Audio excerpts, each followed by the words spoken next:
The handcuffs clicked cold against my wrists as Officer Martinez read me my rights for criminal destruction of community property, all because I demolished my own swimming pool. Standing 20 feet away, Brenda Whitmore, our HOA vice president, clutched a stack of legal papers and wore that same vindictive smile she'd flashed when she'd called 911, claiming I was vandalizing critical neighborhood infrastructure. I stared at the warrant in disbelief, reading phrases like willful destruction and community endangerment next to descriptions of my 40-year-old kidney-shaped pool that had been leaking chlorinated water into my foundation for months. Officer Martinez looked as confused as I felt, clearly wondering how removing a backyard swimming pool had become a criminal matter requiring handcuffs and arrest procedures. What Brenda Whitmore didn't realize was that I'd spent 12 years as a construction law attorney and I'd discovered exactly why she was so desperate to keep me from digging up my backyard. The pool was just the beginning. Now, I know what you're thinking. Getting arrested for demolishing your own pool sounds absolutely insane. Right? Trust me. This story gets even wilder. And I guarantee you've never seen HOA power trips quite like what Brenda Whitmore pulled. If you've ever dealt with neighbors who think they own your property, share your craziest stories in the comments, because after you hear what happened next, you'll understand why documentation is everything. 8 months ago, my life looked completely different. Nathan Richardson, construction law attorney, devoted husband and father living in our dream home in Pine Ridge Estates. Then Sarah died in that head-on collision with a drunk driver, and everything shattered like glass hitting concrete. Claire, my 14-year-old daughter, withdrew into silent grief, while I struggled to function through the fog of loss that seemed to swallow every moment. The house Sarah had inherited from her grandmother became both sanctuary and prison. Every room held memories, Sarah laughing in the kitchen while attempting her infamous experimental dinners, Claire practicing violin in the living room, while Sarah provided enthusiastic but tone-deaf accompaniment. Family movie nights where we'd argue good-naturedly about Sarah's inexplicable love for romantic comedies that made me groan dramatically. The pool had been Sarah's childhood haven, where she'd spent countless summer afternoons reading mystery novels on an inflatable raft while her grandmother watched from the kitchen window. But 40 years of Minnesota winters had taken their toll. The liner cracked every spring. The filtration system leaked constantly, and the concrete shell had developed structural problems that threatened the house foundation. Financially, the choice was simple. Pool restoration would cost $18,000 we didn't have after medical bills and funeral expenses. Removal cost $4,000, leaving us $14,000 ahead and eliminating a maintenance nightmare that consumed time better spent helping Claire process her loss. Emotionally, the decision felt like another betrayal of Sarah's memory. But Claire surprised me during one of our rare conversations that didn't involve homework or logistics. Dad, Mom would want us to fix the house, to not spend money we need on something that's broken. Her voice carried a maturity that broke my heart. She'd probably make some joke about the pool being as leaky as your emotions. That almost smile was the first I'd seen from her in months. So I hired the demolition crew. Brenda Whitmore materialized at my fence line within hours of the excavator's arrival, armed with a clipboard and the kind of righteous indignation that transforms middle-aged real estate agents into neighborhood tyrants. I'd seen her around Pine Ridge's monthly HOA meetings, always seated prominently near the front, always ready with detailed questions about property maintenance standards and compliance procedures. "Mr. Richardson," she announced, her voice carrying the authority of someone accustomed to immediate obedience. "You cannot proceed with this demolition without Architectural Review Board approval." I looked up from the construction plans I'd been reviewing with the crew foreman, genuinely confused by her assertion. "Brenda, I've already filed all required permits with the city. The pool removal doesn't require HOA approval, according to our covenants." Her thin lips pressed into a disapproving line. "Recent policy changes require approval for any alterations affecting neighborhood drainage patterns or property aesthetics. This demolition clearly impacts both categories." Something in her tone triggered my legal training. Brenda wasn't just enforcing rules, she was manufacturing them. But before I could respond, she'd already stalked back to her house. Phone pressed to her ear with obvious urgency. The first violation notice arrived that evening, delivered by registered mail despite living 3 houses away. Unauthorized landscaping modification requiring immediate cessation and restoration to original specifications. $250 fine. Escalating daily until compliance achieved. I called Susan Kellaway, our HOA president. Expecting reasonable discussion about the alleged policy changes, Susan's voicemail explained she was on medical leave for an indefinite period. With all HOA matters temporarily handled by Vice President Whitmore, that night, I researched every HOA document in my files, cross-referenced municipal codes, and reviewed property deed restrictions dating back to Pine Ridge's original development in 1982. Nowhere could I find authority for Brenda's claimed approval requirements. More disturbing, the recent policy changes she'd mentioned weren't documented anywhere in official HOA records. Professional instinct warned me this transcended normal neighborhood politics. Brenda was operating outside established authority, which meant she had compelling motivation for stopping my renovation project. Claire found me in my study at 2 a.m., surrounded by legal documents and municipal records, trying to understand why our pool removal had triggered such aggressive opposition. "Dad, are we going to lose the house?" Her voice was small, frightened in a way that made my chest tighten with protective fury. "Not a chance. Sweetheart, someone's trying to intimidate us. But they picked the wrong family." I pulled her into a hug, feeling her gradually relax against my shoulder. "Your mom always said I was too stubborn for my own good. Turns out that's exactly what we need right now." But Brenda was just getting started. Daily violation notices multiplied with creative interpretations of increasingly obscure regulations, grass length exceeding approved specifications, holiday decorations displayed beyond designated timeframes, mail delivery disruption caused by construction vehicles. Each citation carried escalating fines and urgent language about pattern of non-compliance, threatening community standards. The harassment campaign reached absurd levels when she cited Claire's bicycle for unauthorized vehicle storage in visible location. Apparently, leaving a 14-year-old's bike on our front porch violated newly implemented visual harmony requirements designed to maintain property values. Harold Peterson knocked on my door that Thursday evening, carrying a manila folder thick with documents and wearing the careful expression of someone about to share dangerous information. Hal had lived in Pine Ridge since its original development, serving on various committees and maintaining the kind of institutional memory that makes neighborhoods function smoothly. "Nate, we need to talk about what Brenda's really doing here," he said, settling into Sarah's favorite kitchen chair. "This isn't about your pool or community standards. She's targeting specific families for reasons that have nothing to do with HOA regulations."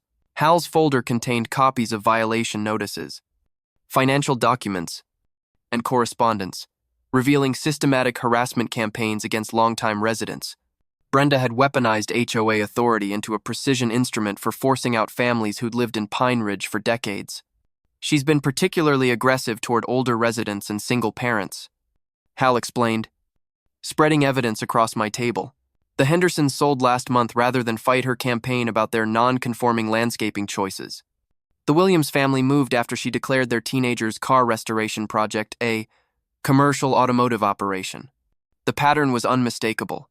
Brenda targeted vulnerable residents with impossible demands, escalating fines, and threats of legal action until they chose to sell rather than continue fighting. Each departure strengthened her control while eliminating opposition to her expanding authority. "Hell, do you know who's buying these properties after families leave?" His expression darkened. "That's the interesting part. Same investment company every time. Mason Development Group. They're paying above market value, which makes no sense unless they have special plans for the neighborhood. Mason Development Group." The name triggered recognition from municipal planning documents I'd reviewed during the pool permit process. They'd submitted preliminary proposals for commercial development in our area, contingent on acquiring sufficient residential properties for viable redevelopment. Suddenly, Brenda's desperation to stop my renovation made perfect sense.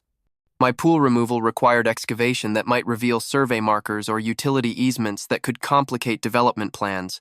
If Mason Development was secretly partnering with Brenda to force out resistant homeowners, my construction project threatened their entire scheme.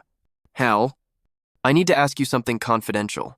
During your years with city planning, did you ever encounter irregularities in Pine Ridge's original surveys or utility mapping?" He nodded grimly. Actually, yes. The original developers cut corners on environmental assessments and boundary surveys. There are discrepancies between recorded property lines and actual measurements that could affect any major redevelopment. The pieces aligned with frightening clarity. Brenda wasn't just power-hungry, she was part of a systematic conspiracy to defraud longtime residents of their property rights. My pool demolition threatened to expose evidence that could destroy their entire operation. That weekend brought escalation I hadn't anticipated. Brenda filed criminal complaints claiming my construction activities violated a court injunction she'd allegedly obtained through emergency HOA procedures. According to her report, I was willfully ignoring legitimate legal orders and endangering community infrastructure through reckless demolition. Officer Martinez arrived Monday morning with backup, body cameras, an obvious reluctance about arresting a grieving widower for removing his own swimming pool, but criminal complaints require investigation, regardless of how ridiculous they appear. And Brenda had provided extensive documentation supporting her claims. Mr. Richardson, we have reports that you're violating court orders and destroying community property. Officer Martinez began, consulting notes that reflected Brenda's creative interpretation of municipal regulations. I handed him copies of my demolition permits, city approvals, and correspondence with legitimate authorities, maintaining the calm professionalism that 12 years of legal practice had ingrained. Officer, I've followed every required procedure. Someone has provided false information about non-existent court orders. But Brenda had anticipated my response. She arrived carrying folders of fabricated evidence, emergency HOA resolutions, fake engineering reports claiming structural damage to neighboring foundations, and sworn statements from residents alleging property damage and safety concerns. Her performance was masterful. Concerned community leader protecting vulnerable neighbors from dangerous construction activities, responsible citizen cooperating with law enforcement to maintain public safety, victim of intimidation by aggressive attorney using legal knowledge to circumvent legitimate authority. Officer Martinez found himself in an impossible position. Conflicting claims, competing documentation, and obvious personal animosity between parties made determining truth virtually impossible during a brief investigation. When doubt exists, police tend to err on the side of caution, which meant treating Brenda's criminal complaints seriously until courts could resolve the disputes.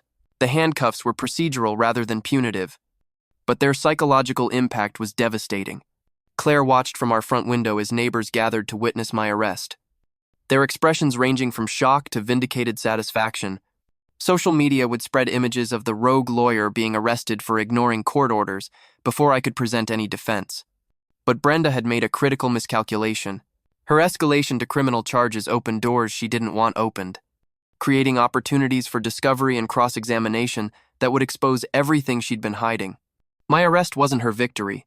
It was the beginning of her complete destruction. During the booking process, I remained silent except to request my phone call and attorney. Professional experience taught me that anything said during emotional moments could be weaponized later. Regardless of context or intent, better to document everything, analyze the situation methodically, and respond through proper legal channels.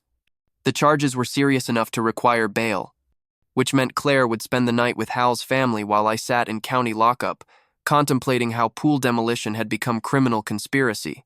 But those hours of forced reflection crystallized my strategy for systematic destruction of Brenda's entire operation. She'd chosen to fight a construction law attorney using fabricated legal documents and false criminal charges.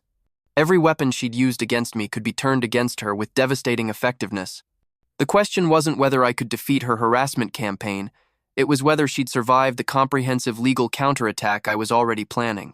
Morning brought release, reunification with Claire, and return to our house where construction equipment sat idle pending resolution of criminal charges. But I'd spent those jailhouse hours designing a campaign that would expose every crime Brenda had committed while destroying the development conspiracy that threatened our entire neighborhood. She'd wanted to play lawyer using fake documents and manufactured evidence. Now she'd discover what happens when real attorneys fight back with legitimate legal weapons and systematic investigation. The pool removal that had started this conflict would seem trivial compared to the demolition I was about to perform on her criminal enterprise. Hal waited on my front porch with coffee, and additional evidence that would change everything. Nate, while you were detained, I did some research into Mason Development Group. What I found is going to shock you. And it explains everything Brenda's been doing for the past 18 months. His discovery would transform my understanding of the entire conspiracy and provide the ammunition needed to destroy everyone involved in the systematic fraud targeting Pine Ridge families. But first, I needed to ensure Claire's safety and document every detail of Brenda's criminal harassment campaign. The war for our neighborhood was about to begin in earnest. And Brenda Whitmore had no idea what she'd unleashed by arresting a grieving father who happened to be an expert in construction law with nothing left to lose except his daughter's future. Hal's discovery shattered every assumption I'd made about Brenda's motivations. Mason Development Group wasn't just buying properties from harassed residents, they were owned by Derek Mason, Brenda's ex-husband who'd abandoned her during the 2008 financial crash when their joint real estate ventures collapsed spectacularly. She's been working with him for 18 months, Hal explained, spreading financial documents across my kitchen table.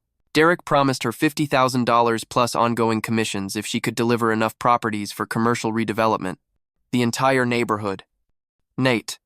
They want to tear down Pine Ridge and build a shopping complex. The psychological profile made perfect sense now. Brenda wasn't just power-hungry. She was financially desperate and emotionally manipulated by the man who'd destroyed her life once before. Derek had convinced her that forcing out longtime residents was justified economic development rather than systematic fraud. But the most explosive revelation concerned my specific targeting. Your property sits on the main utility easement for the entire development. Hal continued. Derek needs your land specifically because it contains the primary electrical and water connections. Without it, the whole project becomes financially impossible. My pool removal threatened to expose the buried utility markers that would reveal the easement's true boundaries, potentially invalidating years of secret planning and illegal property acquisitions. Brenda's desperation wasn't about community standards. It was about protecting a criminal conspiracy worth millions of dollars. Claire appeared in the kitchen doorway, still wearing yesterday's clothes, and the haunted expression that had become her default since my arrest. Dad, are we going to be okay, Mrs. Peterson said there are people trying to steal our house. I pulled her into a hug, feeling her trembling against my chest. Sweetheart, no one's stealing anything. Some people made very bad decisions, and now they're going to face consequences. Your mom always said the truth wins eventually. And she was right. But first, I needed to understand the full scope of Derek and Brenda's operation. My legal training demanded comprehensive evidence before launching any counterattack, especially against opponents who'd already demonstrated willingness to use criminal charges as weapons. Susan Kellaway called that afternoon, her voice weak but urgent with information that would transform everything. Nate, I need to see you immediately. There are things about my medical leave that you need to understand before this gets worse. Susan's revelation was stunning. Her sudden health crisis had been manufactured through systematic poisoning small doses of industrial chemicals in her coffee during HOA meetings, causing symptoms that mimicked serious illness. When she discovered financial irregularities in HOA accounts, Brenda had escalated from embezzlement to attempted murder. I have copies of everything, Susan whispered, producing a flash drive from her purse. Bank statements, emails with Derek, recordings of their planning meetings. Brenda thought I was too sick to fight back, but I've been gathering evidence for months. The files contained 3 years of criminal activity, systematic embezzlement totaling $97,000, detailed plans for forcing out resistant homeowners, and email exchanges between Brenda and Derek discussing everything from fake violation campaigns to strategic property acquisitions. Most damning was a recorded phone conversation where Derek explicitly instructed Brenda to eliminate the Richardson problem permanently, because my construction expertise threatened their entire operation. The discussion included specific mentions of false criminal charges, manufactured evidence, and escalation to federal authorities if local intimidation failed.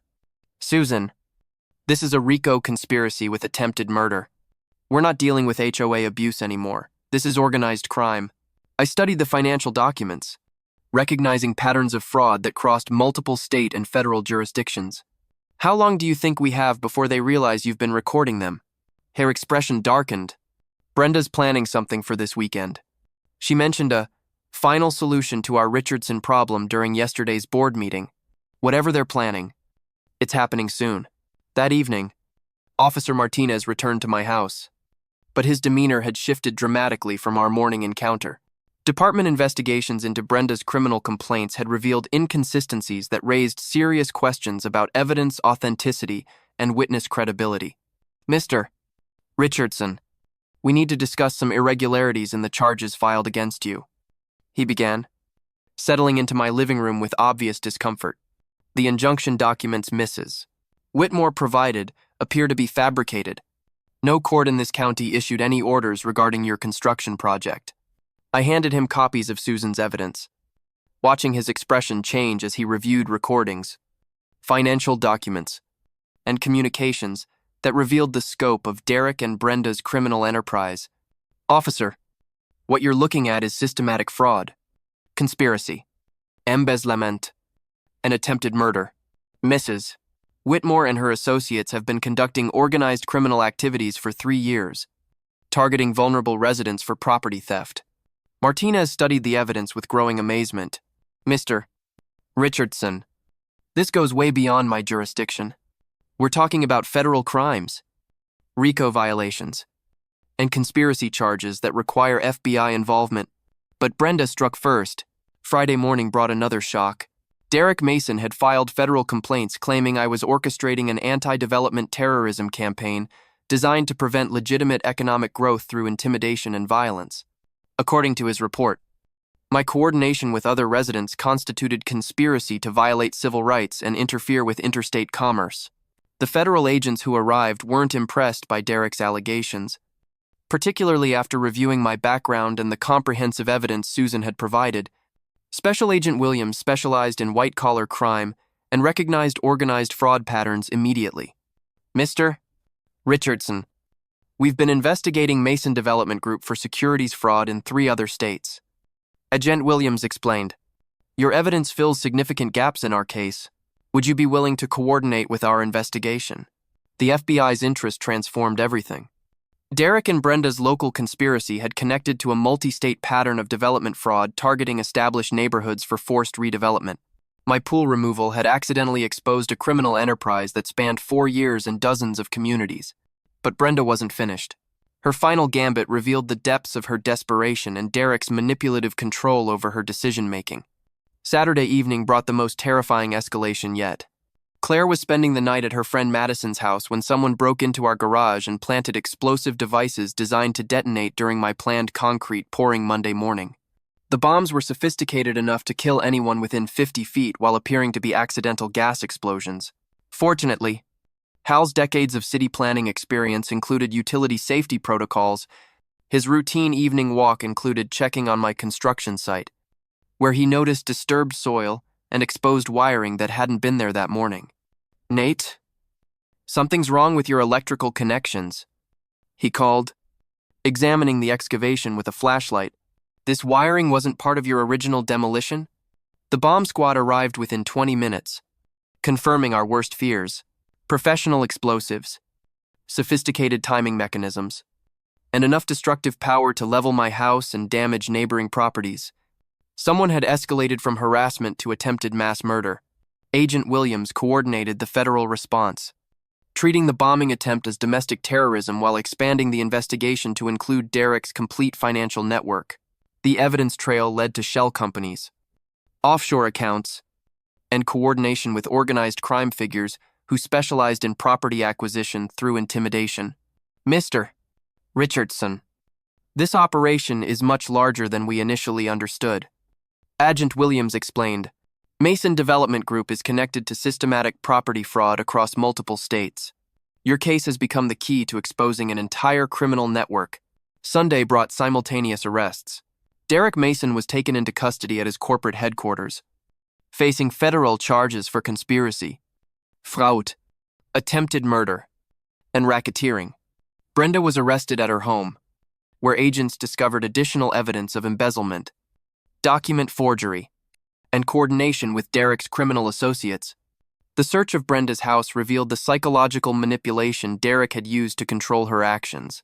Letters, emails, and recorded conversations showed how he'd exploited her financial desperation and emotional vulnerability to convince her that destroying Pine Ridge was justified revenge against a community that had never appreciated her. Contributions. Rick Sullivan, the HOA treasurer who'd been helping Brenda falsify financial records, cooperated immediately when faced with federal charges. His testimony revealed the complete structure of their embezzlement operation and provided evidence of Derek's threats against residents who opposed their development plans. She believed Derek still loved her. Rick explained during his FBI interview. He convinced her that once they got rich from the development deal, they'd reconcile and move somewhere tropical. Brenda was desperate enough to believe anything he promised. 23 families came forward with harassment stories, strengthening the federal case while revealing psychological trauma from Brenda's campaign. Claire returned Sunday evening, showing remarkable resilience despite FBI agents finishing their property investigation. "Dad, does this mean the bad people can't hurt us anymore?" she asked. "Studying evidence markers around our construction site. It means they're facing consequences for their choices." I replied, "Your mom would be proud of how brave you've been." The investigation revealed shocking discoveries. Derek's company connected to organized crime families specializing in property acquisition fraud. Pine Ridge was one piece of a nationwide scheme targeting established neighborhoods. Agent Williams briefed me on the broader implications during Monday's debriefing session. "Mr. Richardson, to your resistance to their intimidation campaign exposed a criminal network we've been tracking for 2 years. Without your legal expertise and willingness to fight back, they might have succeeded in stealing millions of dollars worth of property from innocent families." The federal prosecution moved swiftly. Derek faced 47 counts including racketeering, conspiracy, fraud, attempted murder, and civil rights violations. His organized crime connections elevated charges to federal terrorism statutes, ensuring life imprisonment if convicted. Brenda's psychological evaluation revealed deep manipulation and emotional abuse, but her voluntary participation in criminal activities resulted in 23 federal charges. Her cooperation with Derek's bombing attempt sealed her fate. Regardless of sympathy her victimization might have generated, the trial lasted 6 weeks. With testimony from dozens of victims across multiple states, Derek's network had targeted over 100 neighborhoods, stealing $50 million through forced acquisitions and fraudulent development schemes. My testimony became central to the prosecution's case, demonstrating how minor HOA disputes could mask systematic criminal activity designed to defraud entire communities.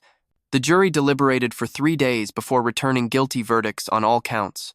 Judge Patricia Morrison sentenced Derek to life in federal prison without possibility of parole, calling his operation one of the most sophisticated property fraud schemes in American history.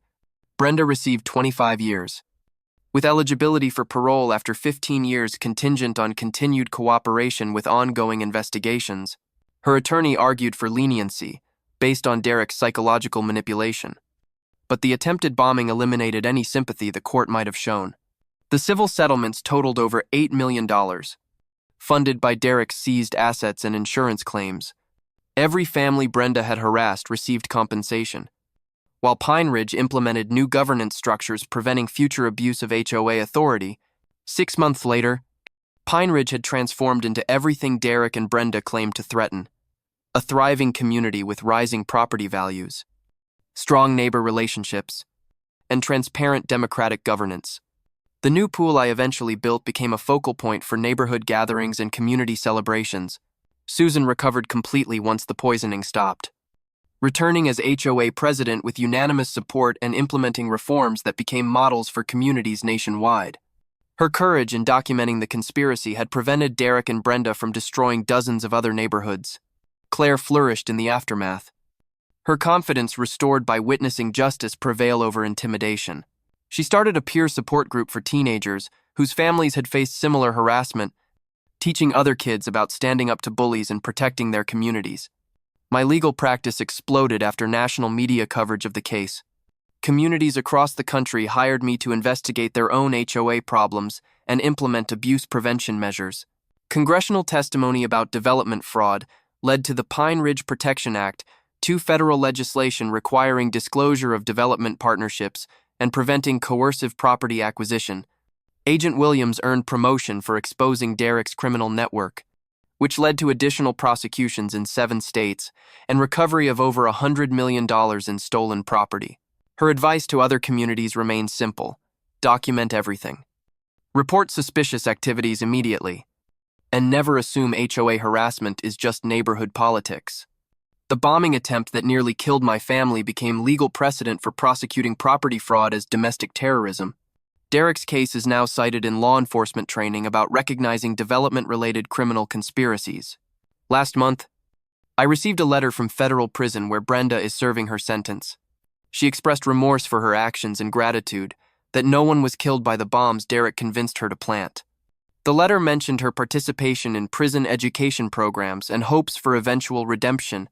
Derek's appeals have all been denied. According to correctional officials, he continues claiming innocence and blaming others for his criminal choices. His former organized crime associates have distanced themselves completely, leaving him isolated and powerless in ways that mirror what he inflicted on his victims. The pool that started this entire nightmare was completed last spring with full community support and proper permits. It's beautiful, functional, and frequently filled with neighborhood children whose families Derek and Brenda tried to destroy. Every splash reminds me that sometimes defending your own backyard means protecting everyone else's future. If you're dealing with suspicious HOA activities or development pressure, don't stay silent. Document everything. Report to appropriate authorities. And remember, sometimes the person claiming to protect your community is actually trying to steal it. Share your experiences in the comments. And let's build a network of people who won't let criminals disguised as community leaders destroy our neighborhoods. Oh, and Derek? If you're watching this from your cell, your development company is bankrupt. Your criminal network is exposed. And yes, my pool is absolutely gorgeous. The community you tried to destroy is thriving without you. And justice tastes even sweeter than chlorinated water on a hot summer day.